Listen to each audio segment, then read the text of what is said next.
Sejam muito bem-vindos para a última aula do nosso curso sobre Abraham Kuyper.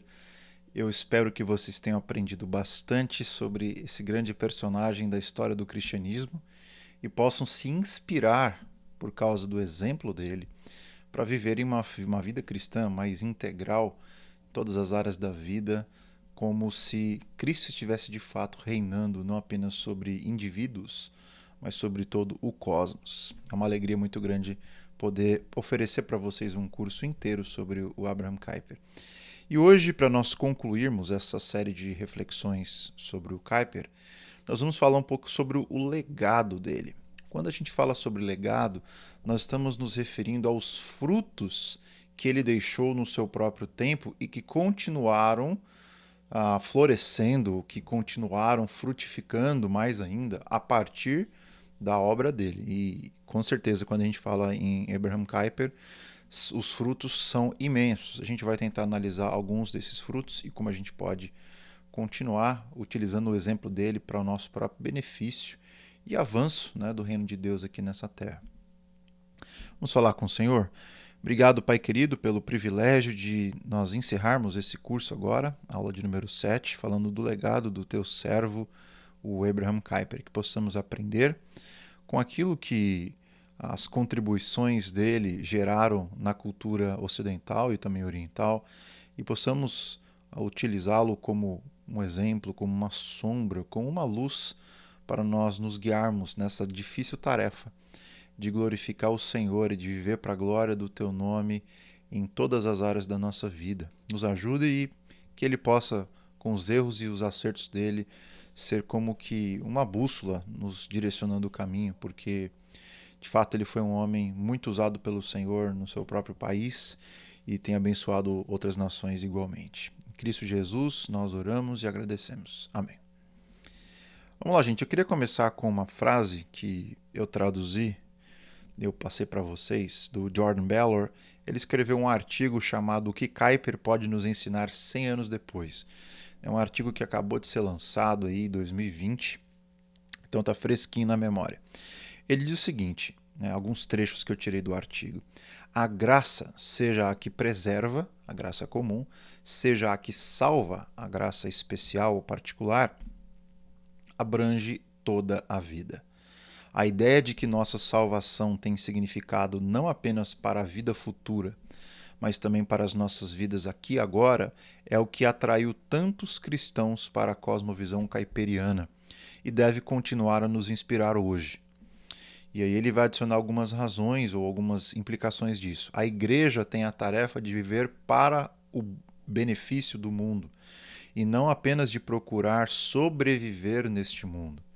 Uma das lições duradouras de Kuyper para nós deve ser o duplo compromisso de construir comunidades e instituições cristãs vibrantes e de nos voltarmos para o serviço de Cristo no mundo, incluindo o mundo que está além dos muros de nossas casas de adoração e das fronteiras de nossa nação. Vou dar uma pausa aqui para tentar quebrar o que o Jordan Bellar está falando em 3 pontos. O primeiro é que até a primeira parte ali das reticências, ele está dizendo que, de fato, independente se você parte do conceito de graça comum ou se você parte do conceito da graça especial ou da realeza de Cristo, independente de onde você parte na teologia de Kuyper, tudo envolve a totalidade da realidade.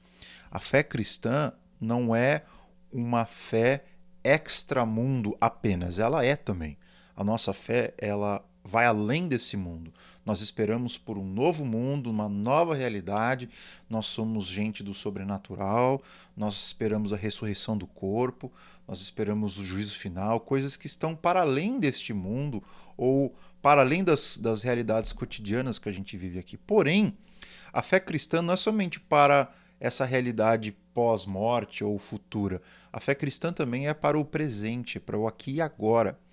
E tanto a doutrina da graça comum, que é a ideia de que Deus está preservando o mundo caído, porque ele tem um propósito para com ele, quanto a doutrina da redenção em Cristo Jesus, que ele está reinando sobre todas as coisas, a partir principalmente do seu povo, que é o seu corpo na terra, nós percebemos que tudo aquilo que Cristo está fazendo tem também significados profundos para a vida cotidiana.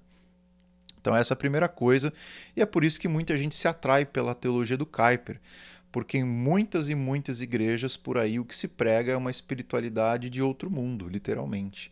É uma espiritualidade que não tem relevância nenhuma para o que eu faço aqui agora.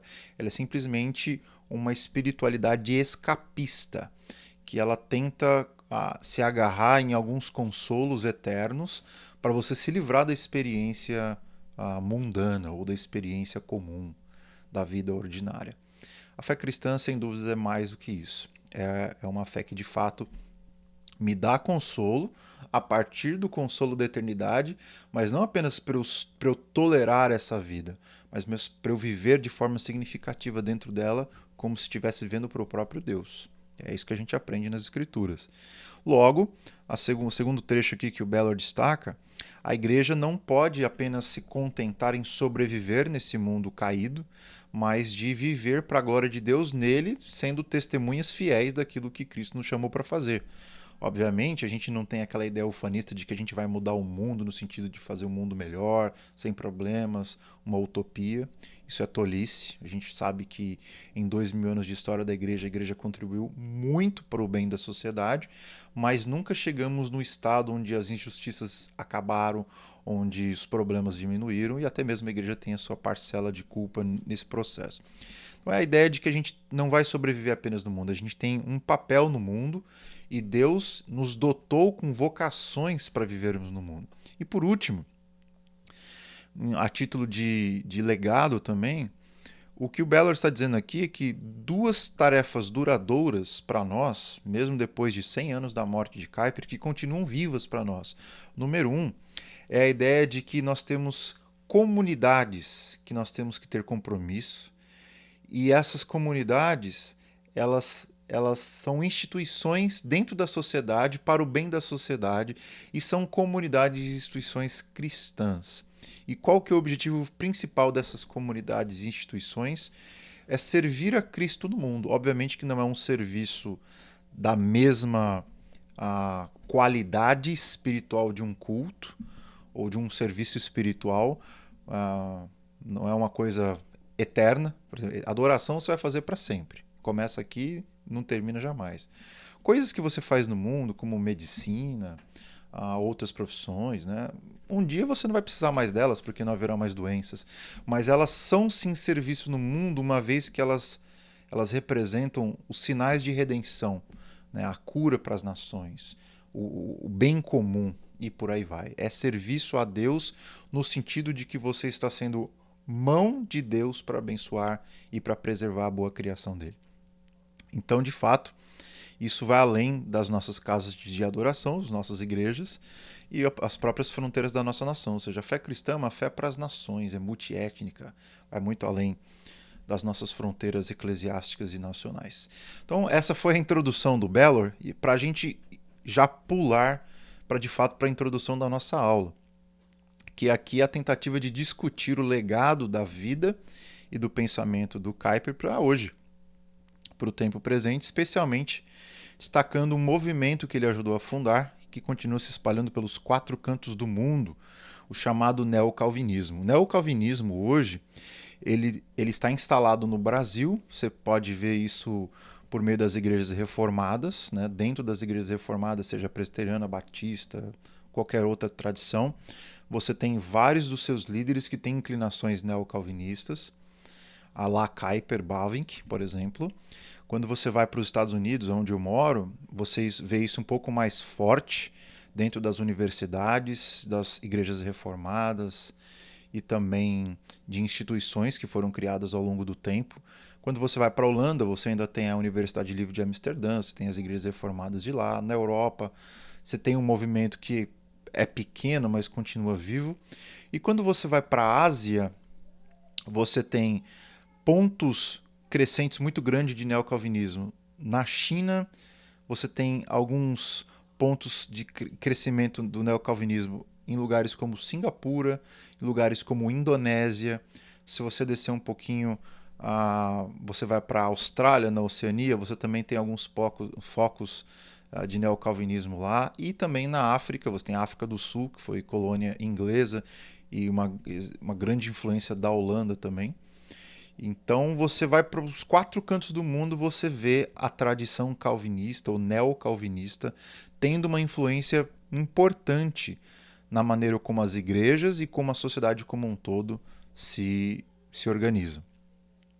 Então a gente vai fazer o que nessa aula hoje? A gente vai tentar definir para vocês o que é neocalvinismo.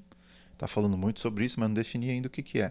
Quais são os seus principais representantes e como esse movimento continua sendo promissor para endereçar os problemas eclesiásticos e culturais da vida contemporânea. Então, sem mais delongas, vamos falar então sobre o neocalvinismo. O que é? Bom, a título de introdução, a gente não vai esgotar o assunto, mas definir qualquer ismo é sempre uma tarefa difícil, né?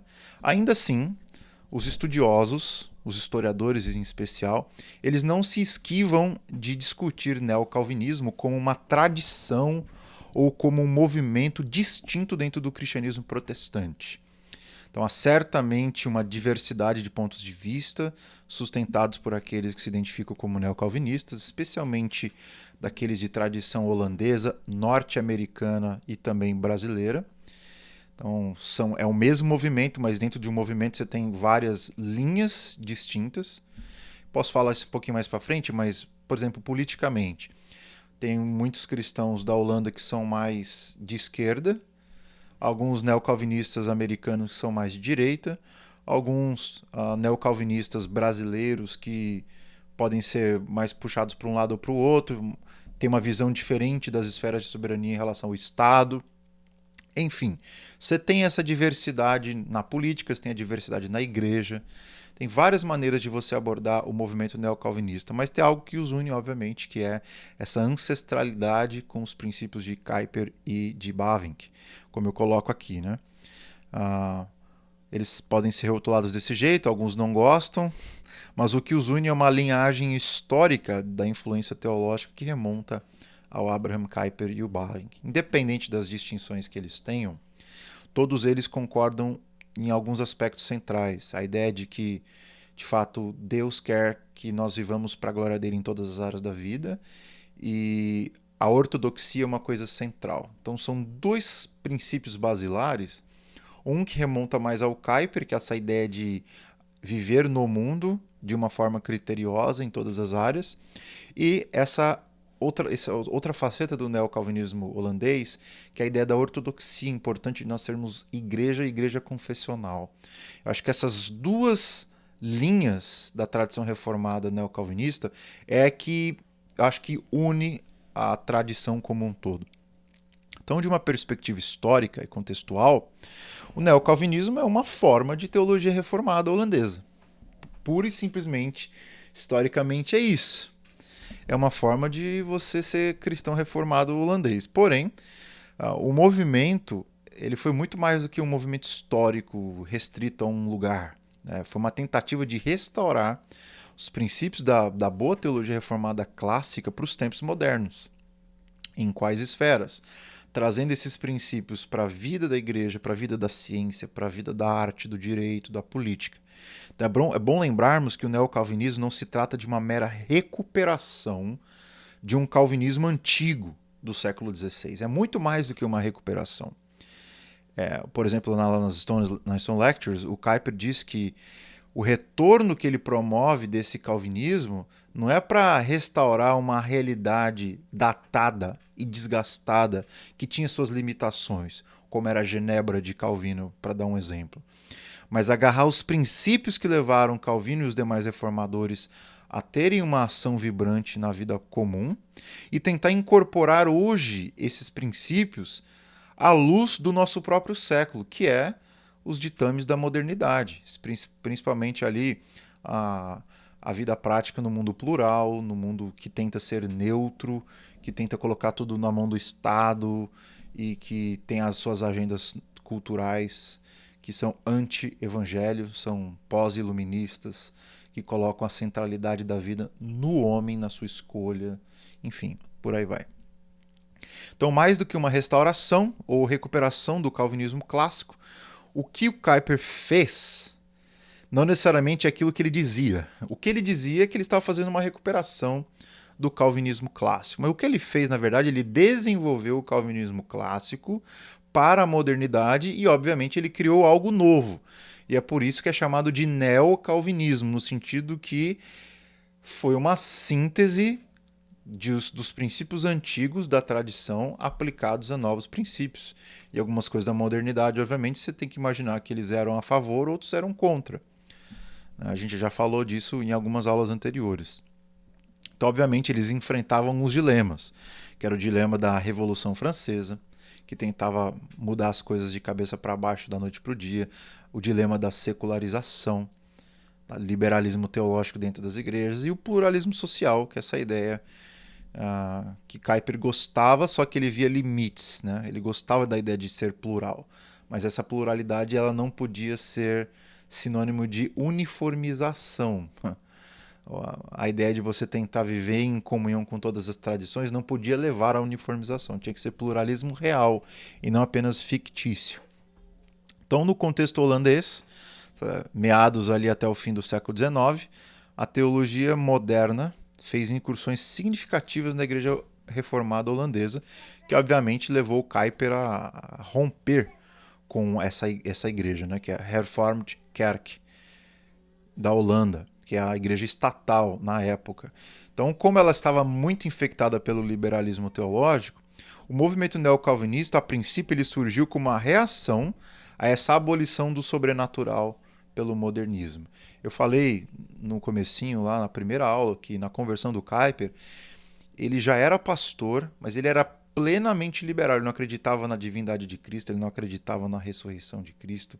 Era um cara assim que não acreditava na doutrina da Trindade. Ele tinha vários problemas teológicos e ainda assim era pastor de uma igreja reformada, para vocês terem uma ideia do quão desgastada estava aquela igreja. Aquela igreja, naquela altura, tinha aberto mão, não tinha mais necessidade, por exemplo, de você subscrever as confissões e os credos da reforma. Então, Kuyper, ele, a partir do momento que ele entendeu que, na verdade, Deus existe mesmo, não é aquela cosmovisão moderna, apenas que Deus é uma força. O que Deus existe é o Deus registrado nas Escrituras, ele se converteu não apenas a Deus, mas também à ortodoxia.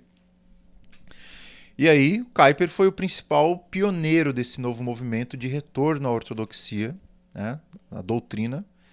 E mais tarde, o Bavinck, que foi um grande aliado dele e grandes amigos, que foi o teólogo mais proeminente do seu tempo, que escreveu um dos mais belos tratados de teologia dogmática já visto, né, que foi a Dogmática Reformada. Aqui é uma coisa interessante de vocês pensarem comigo.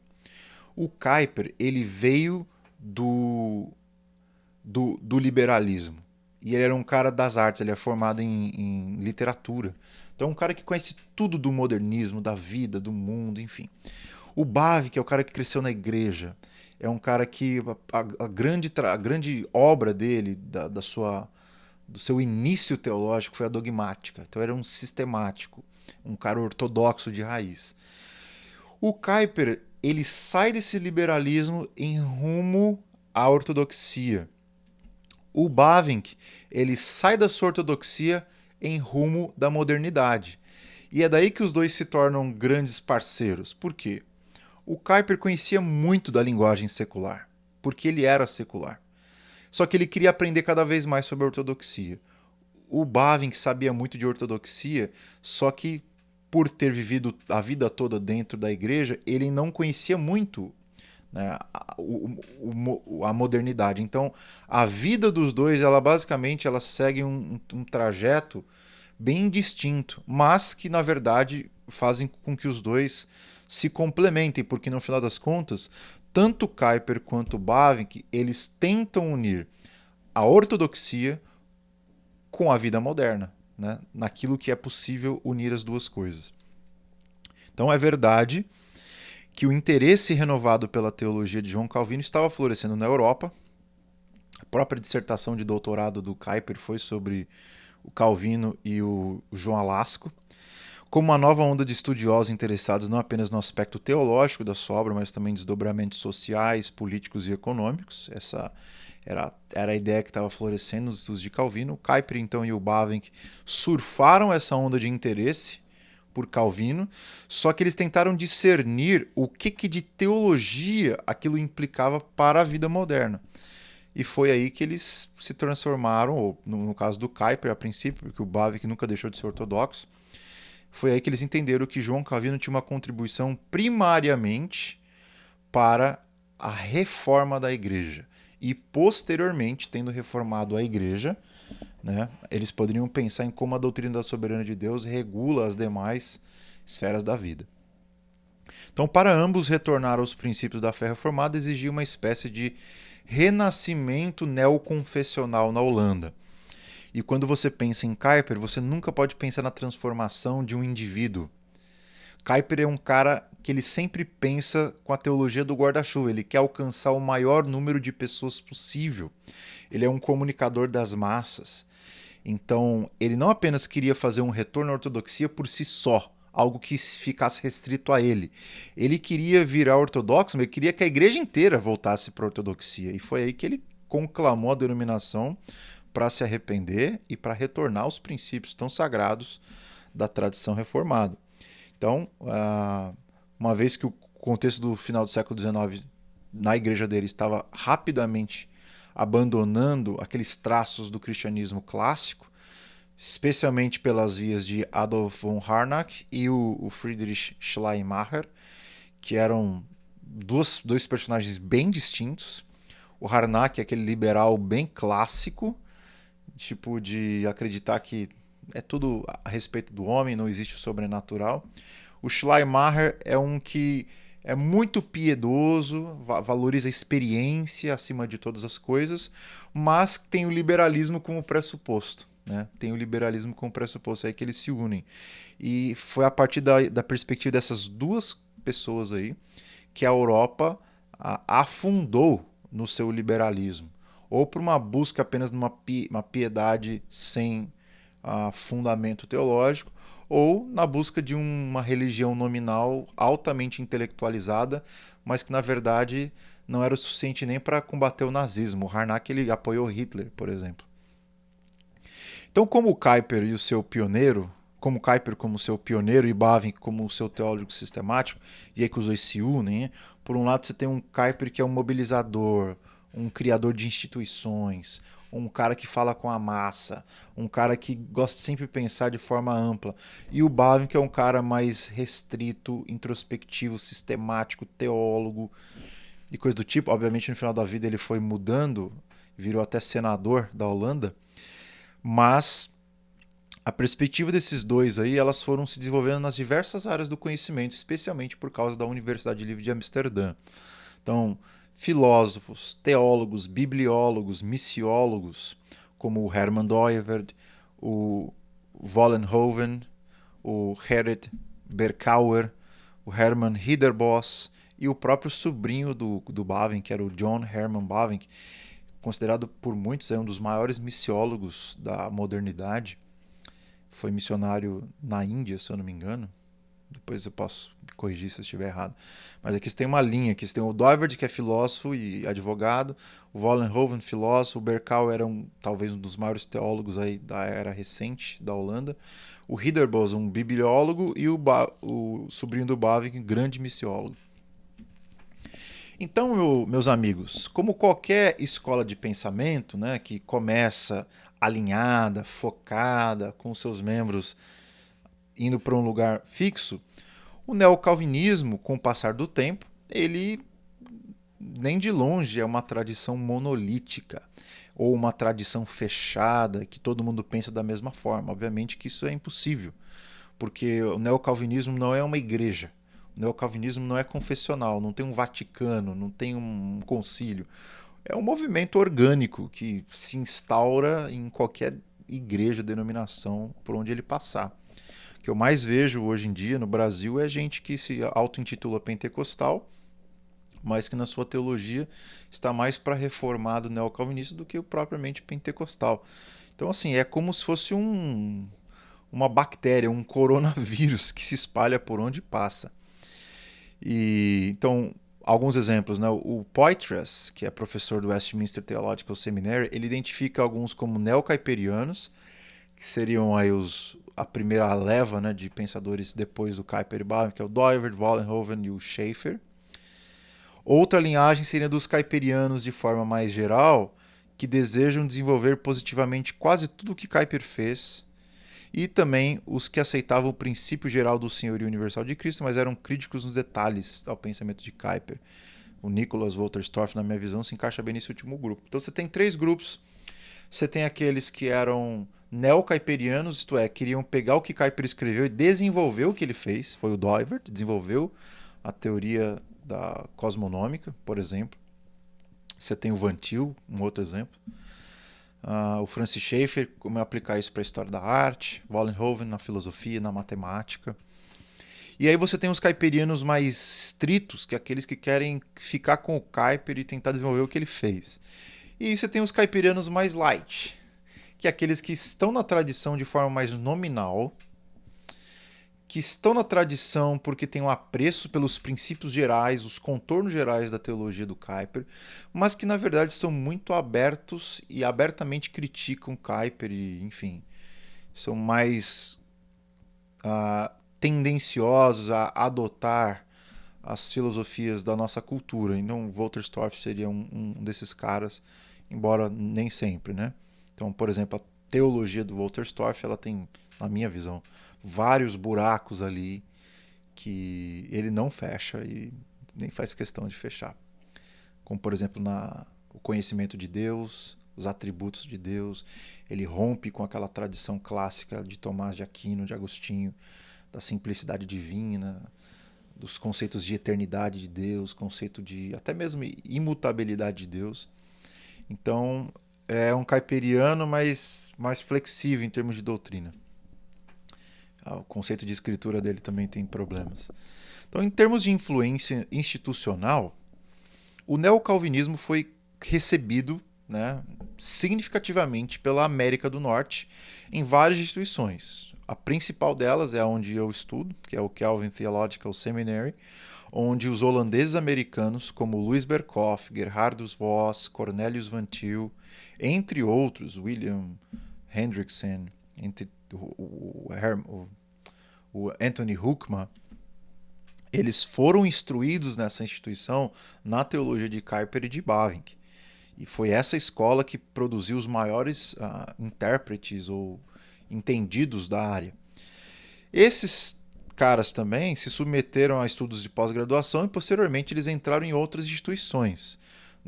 Talvez um dos mais proeminentes foi o Gerhardus Voss, que foi professor de Bíblia no seminário de Princeton. E, obviamente, ele saiu do campo reformado e atingiu o campo presbiteriano. E, obviamente, se você perguntar qual é a tradição protestante mundial onde mais se vê neocalvinistas, não é nem a Igreja Reformada. Quando eu falo Igreja Reformada, a instituição Igreja Reformada, que vem do continente.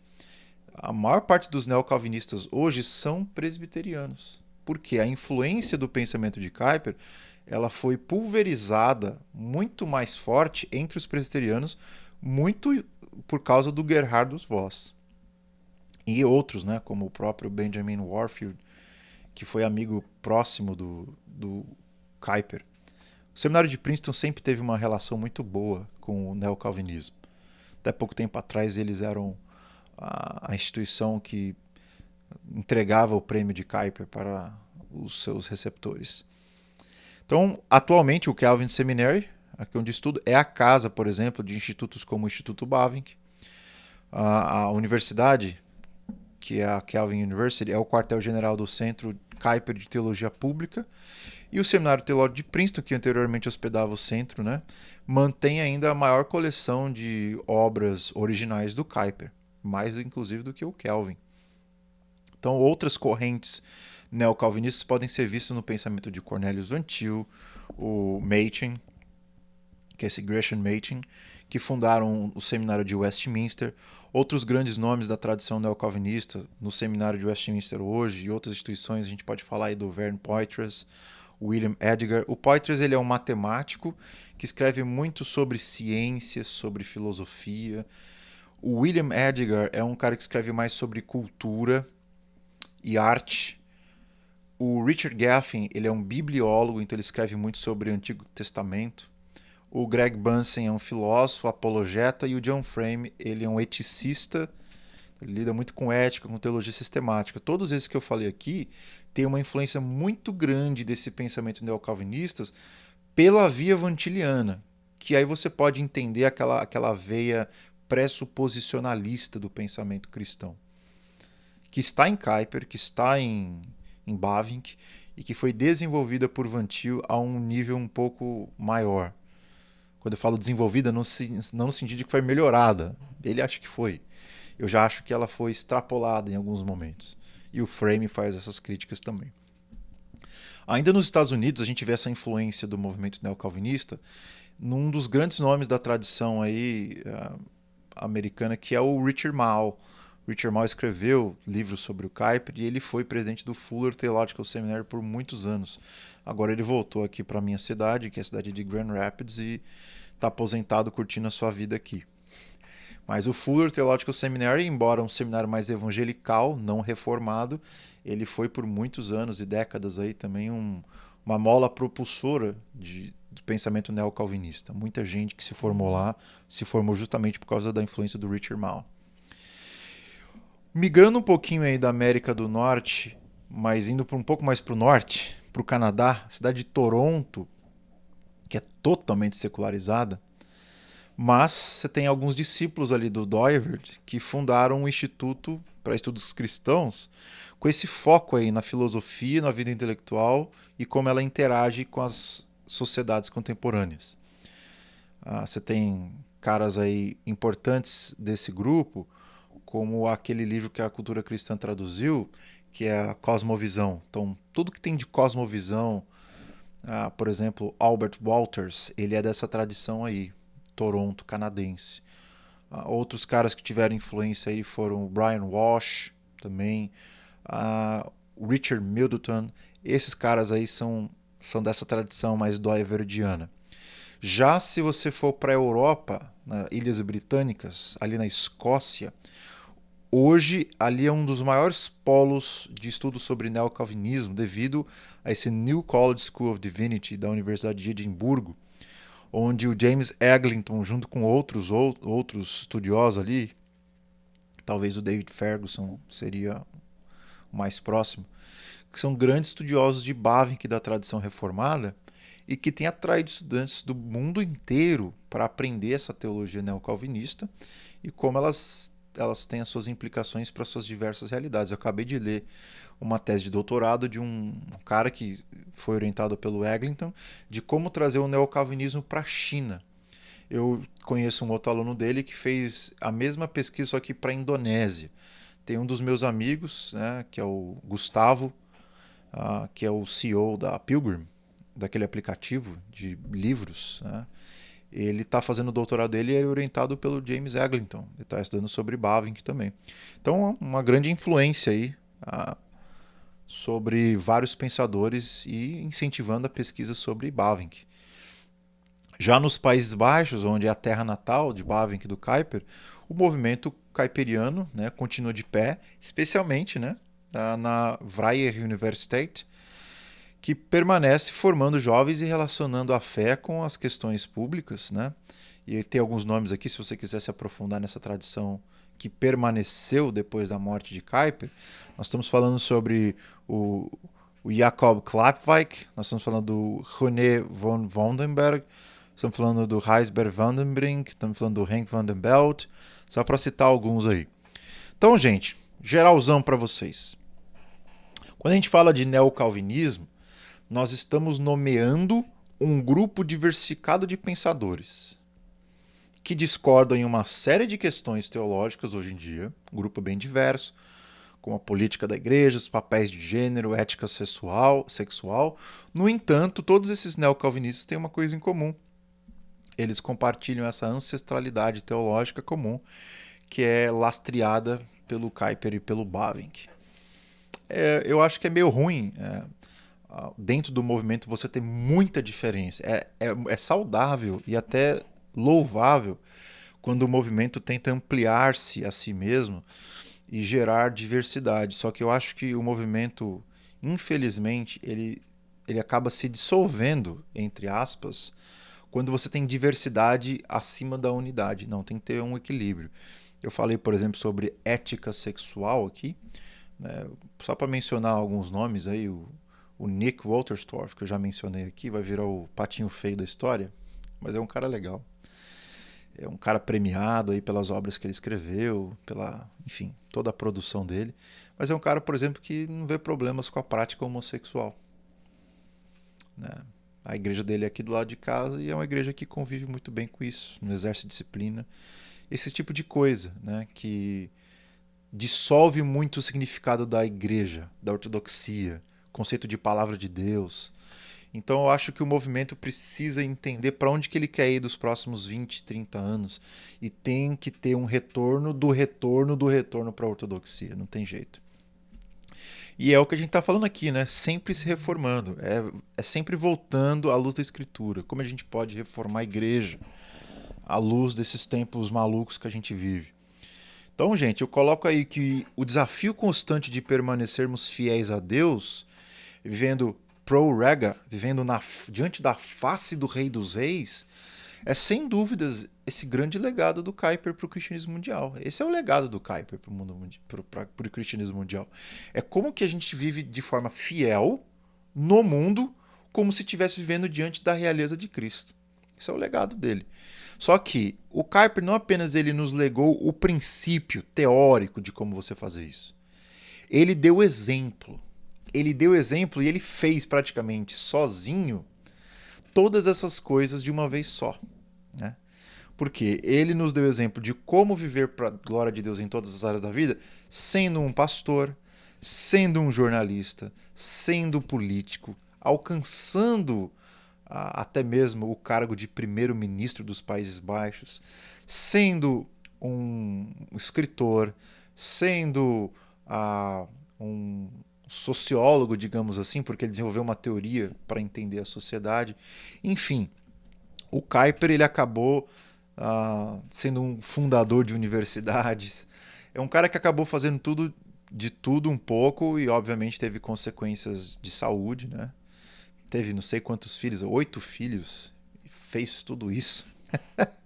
É por isso que é um grande personagem. Você pode gostar do Kuyper ou não gostar, você pode ver um monte de defeitos nele, né, como a gente já mencionou ao longo do curso, mas que o cara é um cara interessante de você estudar, e isso não resta dúvidas.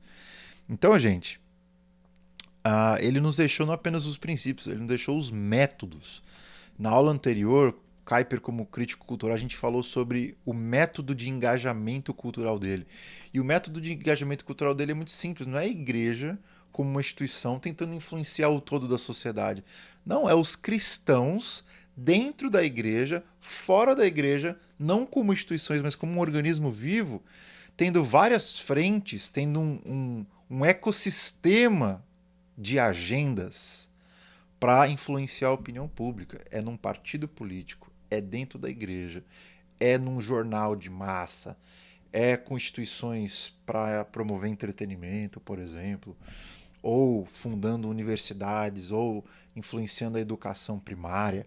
São várias frentes que vão influenciando a opinião pública ao mesmo tempo, não apenas uma igreja institucional tentando falar de tudo para todos. Não é essa era a visão dele. Então está posto o desafio diante de nós, né, de continuarmos sempre nos reformando à luz da palavra de Deus, em tudo que falamos, tudo que fazemos e tudo que nós somos. E como a gente vai fazer isso? Bom, à luz do legado do Kuyper, no que diz respeito à nossa vida eclesiástica, quais são os passos ou quais são as áreas que Kuyper lança a luz sobre nós? Eu acho que o retorno a essa dupla missão da igreja como instituição e organismo é um desses exemplos. A igreja, você e eu, somos um povo que nós, devido à queda e devido a essa passagem que a gente tem pelo mundo, nós nos organizamos na sociedade de duas maneiras. Como cristãos fora do templo e como os cristãos enquanto instituição. Enquanto instituição, a Igreja de Cristo ela tem que ter um foco específico no que ela quer fazer. Nós temos que, número 1, proclamar o evangelho e expor as escrituras. Número 2, temos que administrar corretamente os sacramentos que Cristo nos ordenou. E número 3, temos que exercer a prática de disciplina dos membros faltosos. Se a igreja abandonar a sua tarefa institucional para fazer outra coisa, ela está extrapolando a sua esfera de soberania, que é uma esfera que ela recebeu de Cristo. Então ela está indo na contramão da realeza do próprio Senhor. Então é importante que você entenda, para ser um bom caiperiano, você precisa entender que a igreja não é uma agência de transformação social. A igreja não é uma agência para mudar o mundo. A igreja é a instituição que permanece com esses 3 pilares fundamentais. Nós existimos para proclamar as boas novas do Evangelho, para administrar os sacramentos e para ser uma incubadora de virtudes, para promover disciplina e santificação. Essa é a missão da igreja institucional. Enquanto cristãos fora dos limites eclesiásticos, nós estamos livres para criarmos instituições dentro da nossa esfera profissional, para aí sim contribuir para o bem comum, contribuir com a arte, contribuir com a política, contribuir com a sociedade, generosidade para acabar com a pobreza, com os moradores de rua. Aí sim, os cristãos no mundo, eles são sal e luz, eles estão ali para diminuir as injustiças do mundo. Os cristãos estão no mundo para o bem comum. É importante você saber isso. E como instituição eclesiástica, a igreja ela não tem esse papel de fazer tudo o que os cristãos organizados em instituições têm a capacidade de fazer. Ela não tem essa missão e não deve fazer isso. Então, quando você tem crentes na sua igreja querendo ser impactantes ou querendo gerar impacto na sociedade como um todo, numa visão caipiriana, o que você tem que fazer? Você tem que juntar essas pessoas e criar uma instituição não governamental ou uma empresa, ou o que a gente chama hoje de empreendedorismo social, para aí sim atacar essas necessidades e não tentar fazer isso enquanto igreja institucional. Então, como eu falei aqui, por outro lado, a sua natureza orgânica pressupõe que os cristãos individualmente se alastrem na sociedade promovendo o bem comum, seja pela livre iniciativa ou formação de instituições cristãs em cada uma das esferas da sociedade. Então, acho que isso é uma coisa que deve continuar de pé e a gente tem que se inspirar nessa dupla distinção aí. Em relação à família e sociedade, né, na esfera da família, o legado de Kuyper nos inspira a recuperarmos o benefício do conceito de autoridade. O conceito de autoridade hoje em dia, ele é muito mal interpretado pelas pessoas como autoritarismo. Toda espécie de hierarquia é ruim. O nome hierarquia é tipo um pesadelo no ouvido das pessoas, causa coceira. Mas pensando numa perspectiva bíblica, hierarquia não é uma coisa ruim, é uma coisa boa, porque tem a ver com a ordem e o bom funcionamento de qualquer grupo. Então o próprio Deus, na economia da salvação, né, ao traçar a estratégia de como ele redimir a criação, ele estabeleceu entre si, 3 pessoas da Trindade, uma liderança, o Pai, Filho e Espírito Santo, cada um com sua função, e o Filho dizendo, eu recebi esse mandato do meu Pai, ou seja, tem uma hierarquia econômica ali no sentido de quem faz o quê. Obviamente que isso não tem a ver com a dimensão intratrinitária eterna, né? Nós não cremos em subordinação eterna, mas econômica, no sentido de como eles levaram a cabo a salvação humana, sim, existe. Da mesma forma, no casamento, é dada ao homem a liderança sobre a sua família, é dada ao homem e à mulher a liderança sobre os seus filhos, e obviamente essa hierarquia é para o bem e o bom funcionamento da casa. Então esse princípio de autoridade, ele não apenas é bom, ele deve levar os pais a entenderem a sua responsabilidade na formação intelectual, moral e espiritual dos seus filhos. Por isso é uma formação holística. E o Kuyper fazia muito isso. Ele tinha 8 filhos e toda semana ele se reunia com os 8, perguntava o que eles estudavam, ele se reunia no seu escritório, chamava um por um, se ele estava obedecendo a sua mãe, quais eram os seus pecados, ele orava por eles. Kuyper era muito metódico. Eu acho que esse é um bom legado que ele nos deixa. Na dimensão da sociedade, ou da sociedade civil, o Kuyper, obviamente, como nós falamos em aulas anteriores, foi muito original e o seu legado permanece, né, de entender a sociedade como um todo a partir desse conceito das esferas de soberania, que elas são dependentes umas das outras, mas ao mesmo tempo elas precisam estar distantes umas das outras no sentido de ter a sua própria lógica de funcionamento. Então o mercado tem que ser livre. Kuyper, nesse sentido, era capitalista. Ele cria no livre mercado, mas ao mesmo tempo ele cria que o livre mercado não deveria governar a educação. Ele cria que o livre mercado não deveria governar o Estado. O Estado não é uma livre iniciativa. Tem ordem, tem autoridade, tem regulamento.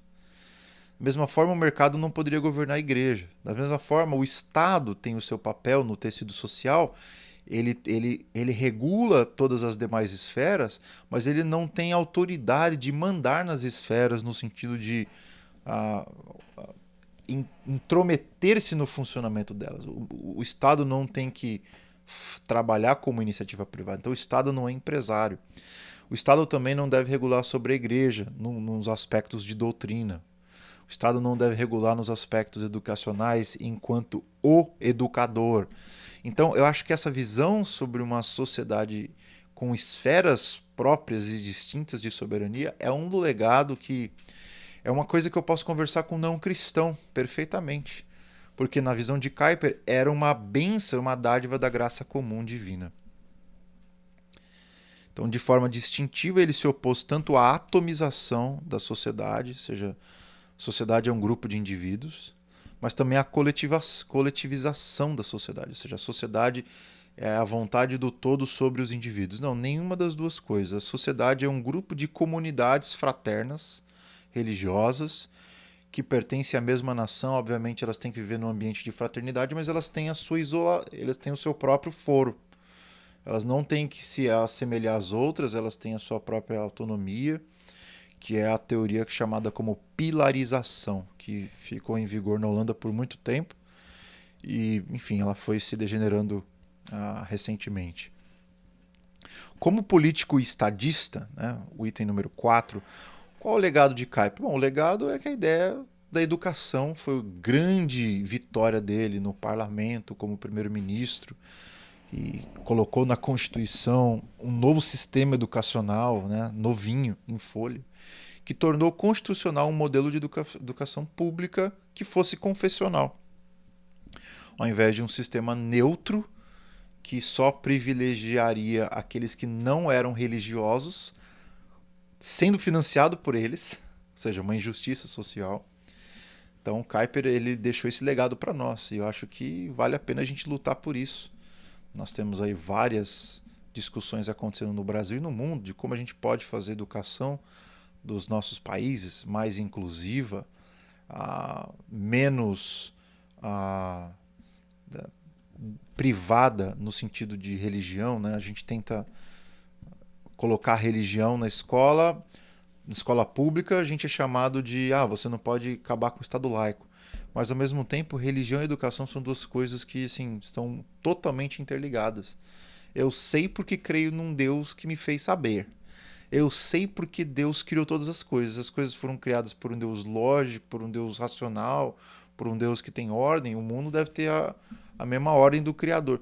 Então, assim, o que eu conheço da realidade vem da minha crença em Deus. Logo, as escolas públicas, elas não podem ser arreligiosas.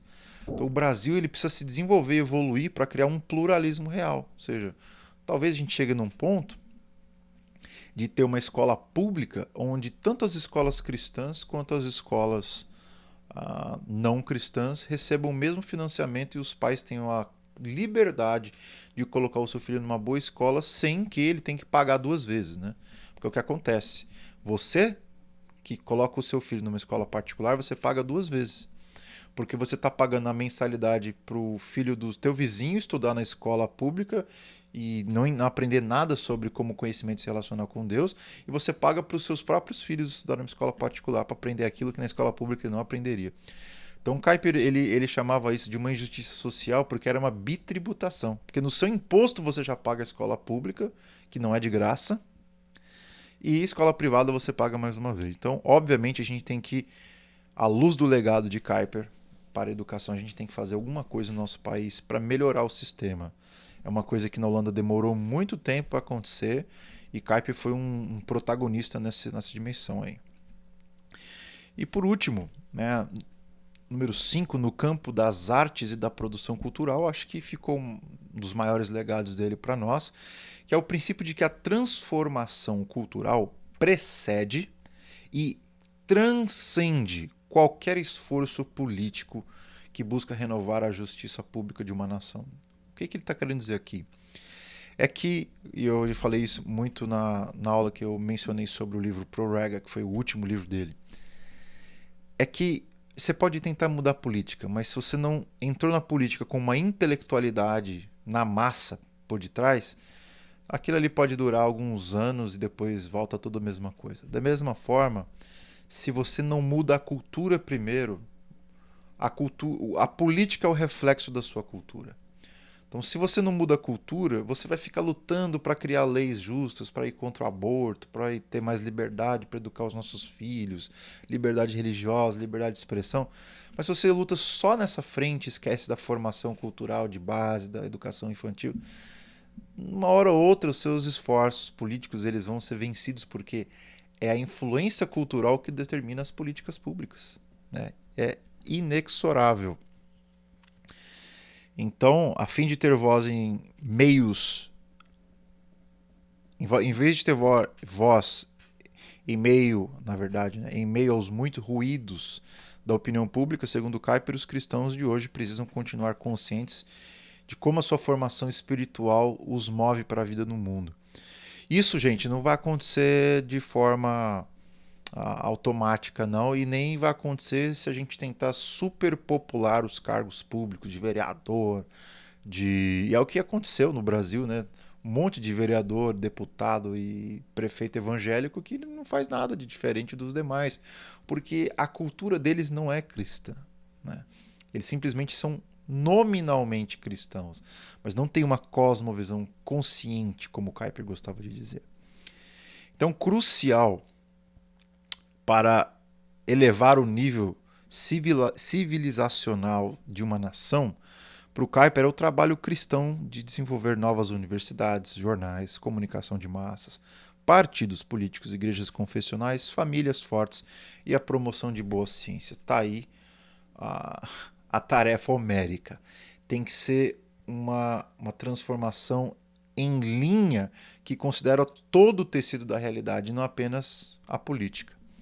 Nesse sentido, Kuyper ele criou um antídoto contra a idolatria política. É você colocar a política como um dos elementos que pode promover o bem comum e não apenas o elemento que promove o bem comum. Então o Kuyper deixou muito claro para nós que nenhum desses esforços, por melhores que fossem, poderiam trazer para a terra o reino de Deus, de forma nenhuma. Quem não nascer da carne e do espírito não pode ver o reino de Deus. O reino de Deus tem uma natureza espiritual predominante enquanto Cristo não volta. O máximo que a gente pode fazer é, como sal e luz, manifestar os aspectos escatológicos desse reino de forma bem incipiente na civilização, que é o que Kuyper vai dizer que é mais uma obra da graça comum do que graça especial, né? Então não é trazer o reino de Deus para a terra, é simplesmente manifestar as implicações desse reino de Deus que se manifesta na vida dos regenerados da melhor forma possível no mundo. No entanto, o Kuyper estava bem convicto de que esses esforços que os cristãos empreendiam sobre a realeza de Cristo fariam com que a graça comum de Deus fosse melhor percebida e, consequentemente, o mundo seria mais justo, pacífico, livre, fraterno. É aquela união das duas graças, né? Quanto mais você tem gente operando debaixo da graça especial, ou seja, gente regenerada, vivendo e obedecendo a Cristo a partir da palavra de Deus, mais você vai ter numa sociedade a consciência da graça comum e mais as pessoas vão buscar obedecer à lei que Deus escreveu no coração delas. Quanto menos gente regenerada você tem numa sociedade, mais os ímpios vão ser entregues aos seus próprios prazeres e entregues à rejeição, à negligência dessa graça comum que está no ar, mas que ela é abafada com toda a força. Então, para nós concluirmos a nossa aula, Como nós sabemos, infelizmente, o evangelicalismo brasileiro sofre de várias insuficiências. E como o Mark Knoll denunciou a superficialidade intelectual daqui dos Estados Unidos, um dos livros mais magníficos dele, The Scandal of the Evangelical Mind, nós podemos concordar com o Mark Knoll que a mente evangélica brasileira ela não está à altura daquilo que é o nosso ideal. Está muito longe. Qual que é o nosso ideal? É que a gente leve cativo todo o entendimento, toda a intelectualidade, todo o pensamento à obediência de Cristo. Ou seja, Cristo como rei da nossa intelectualidade. 2 Coríntios 10, 5. E nesse esforço, para a gente chegar lá, naquele ideal que o apóstolo Paulo nos deu, eu acredito que o Kuyper pode nos ajudar bastante como inspiração nessa jornada. Ele não tem a última palavra, ele tem os seus erros, mas acho que ele nos deu um caminho. Né? O caminho da ortodoxia eclesiástica, o caminho do senhorio de Cristo, o caminho da graça comum, o caminho da esfera de soberania, o caminho do pluralismo real. Enfim, são várias teorias que ele desenvolveu que nos ajudam a ver como que a gente pode ver no mundo aqui e agora até o retorno do nosso Senhor Jesus Cristo de uma forma fiel e de uma forma que promove o bem comum. Então, gente, a minha oração é que Deus nos dê graça para trazermos vida, para trazermos a vida e o pensamento de Kuyper mais para perto da nossa nação tupiniquim. Eu oro para que a gente conheça mais sobre a vida do Kuyper, né? Que mais livros sejam traduzidos, e eu vou fazer o que eu puder para que isso seja concretizado. Obviamente, nós vamos precisar da ajuda do Espírito Santo para nós discernirmos, e aqui eu coloquei 3 categorias de problemas no pensamento neocalvinista. Primeiro, erros históricos. Segundo, exageros epistemológicos. E número 3, má compreensões da tradição cristã, que o movimento neocalvinista está sujeito, assim como qualquer linha de pensamento. Isso é uma discussão para mais e mais minutos, mas como qualquer tradição, o neocalvinismo tem os seus erros, tem as suas má compreensões. Eu acho que isso fica visível como um desenvolvimento do pensamento clássico para a modernidade. Alguma coisa ia se perder no meio do caminho, algumas coisas iam ser melhoradas, e algumas coisas, na minha opinião, foram pioradas. E talvez a pior foi essa ideia de que a missão principal da igreja, que é a missão de evangelizar e de fazer discípulos, foi dando cada vez mais o seu espaço para a missão de transformar a cultura. Isso é um erro histórico, teológico, crasso, que vai levar o movimento cada vez menos para um desejo de voltar para a ortodoxia, porque no final das contas a ortodoxia não interessa. Se o que a gente tem que fazer é transformar a cultura, teologia não é uma das coisas que a gente tem que ficar se apegando, não. Então, isso é um erro histórico de muitos neocalvinistas. Não tanto de Kuyper, mas eu percebo que o Kuyper ele tinha cada vez mais esse desejo de transformar a cultura e cada vez menos de ver como o evangelismo ele fazia esse papel. Além disso, os exageros epistemológicos, né? Eu diria que aqueles generalismos que você vê no neocalvinismo sobre a realidade. A teoria das esferas de soberania é uma boa teoria, mas ela está aí para ser revista.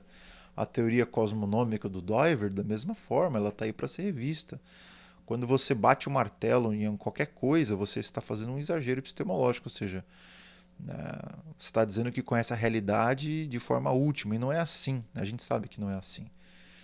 E por último, as más compreensões da tradição cristã, que é aquela ideia de enfocar que o calvinismo foi o que gerou as maiores transformações no mundo e tal, deixando para trás a patrística, deixando para trás o período medieval, com algumas leituras bem equivocadas. Que, enfim, vocês já devem ter me visto falando nisso em alguns lugares, né? Algumas críticas indevidas a personagens do passado, como Agostinho, aquele hábito maldito de colocar rótulo nas pessoas. Você é dualista. Você está operando com motivo natureza e graça. Você está operando no motivo... Tem a sua validade você fazer esse tipo de raciocínio, sim, mas você tem que tomar cuidado para não ser reducionista e interpretar de forma equivocada um personagem do passado que talvez não pense tão diferente quanto você imagina. Porém, a despeito dessas minhas ressalvas quanto ao movimento neocalvinista, eu me considero neocalvinista, me considero como parte do movimento, e não me resta dúvidas que esse movimento é um movimento aliado, se você for para suas raízes, dessa purificação da doutrina e da aplicação do reconhecimento da realeza de Cristo sobre o cosmos nas demais esferas da vida. E acho que poucas tradições têm oferecido tanto recurso para nós fazermos essas duas coisas, purificação doutrinária, ortodoxia e vida pública, quanto esse movimento que foi gestado pelo Kuyper. Então eu espero que vocês sejam ricamente abençoados com esse curso e com os recursos que eu deixei para vocês. Lembrando que não acaba em Kuyper, né? Só começa. A obra continua com você, com a sua reflexão, com você entender o que Deus quer fazer com a sua vida, com a sua mente, com as suas palavras, com as suas atitudes, dentro da sua igreja, fora da sua igreja, no seu trabalho, nas instituições que Deus colocar no seu coração de você começar. Enfim, quer comais, quer bebais ou façais qualquer outra coisa, fazei tudo para a glória de Deus.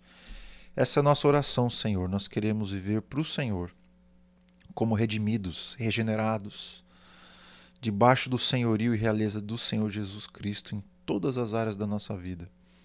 Sabemos que isso será feito de forma imperfeita porque ainda somos caídos e sabemos que isso não gerará a segunda vinda do Senhor.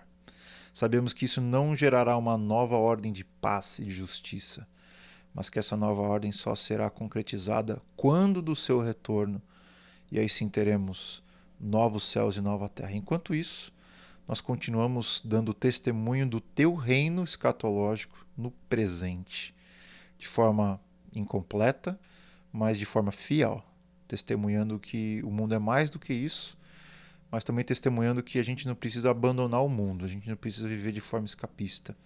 A gente pode viver uma vida significativa aqui, ainda que não seja parte dos nossos compromissos últimos. Nosso compromisso último é com o Senhor e não com a nossa profissão.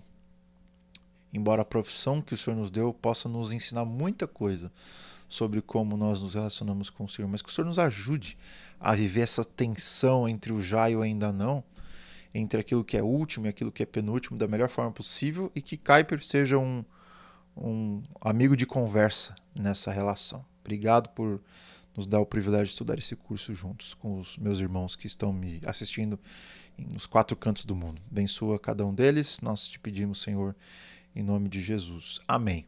Amém, gente. Que Deus te abençoe. Eu vejo vocês no próximo curso. Tchau.